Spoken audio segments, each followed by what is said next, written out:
To cross Middle Harbour, we won't be tunnelling deep below the harbour bed. Instead, we've determined that the safest and most efficient way to cross the harbour is by using immersed tube tunnels. To do this, we start by building a temporary cofferdam at each end of the Middle Harbour crossing to help us connect the land tunnel to the immersed tube tunnel units. Cofferdams are made up of interlocking round hollow steel pipes, called piles, installed next to each other to form an enclosed wall. This creates a space for us to work safely below the water level. Before we start to construct the temporary cofferdams, we first seek advice from specialists on how to safely manage and protect the marine environment while we are working. To begin, we install piles to create the walls of the cofferdam. Each pile is driven into the seabed until it's secured.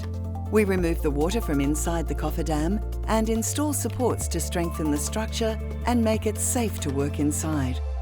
These temporary cofferdams will be a little larger than an Olympic pool.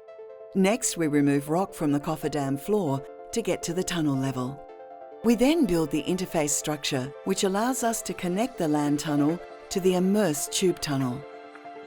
Finally, we install structures called bulkheads to the harbour side of the interface structure to prevent water from entering the land tunnel. While we're working within the cofferdams, you'll see the seabed across the harbour being prepared for the immersed tube tunnel units. Once the bulkheads are in place and the seabed is prepared, we'll remove the cofferdams and all the support structures. This involves filling the cofferdams with water and removing the piles. We're now ready to begin installing the immersed tube tunnel units. To join the immersed tube tunnels to the land tunnels on either side of the harbour, we first tunnel through into the interface structure with a road header. Next, the first tunnel unit is floated into position using pontoons, tugboats and a guidance system. It's then lowered into place by pumping water into tanks within the units, like a submarine. Once the tunnel unit is in place and a watertight seal has been created with the interface structure, we will remove the bulkhead so we can access the unit to cast the pavement inside. This will help weigh down the unit to prevent it from floating.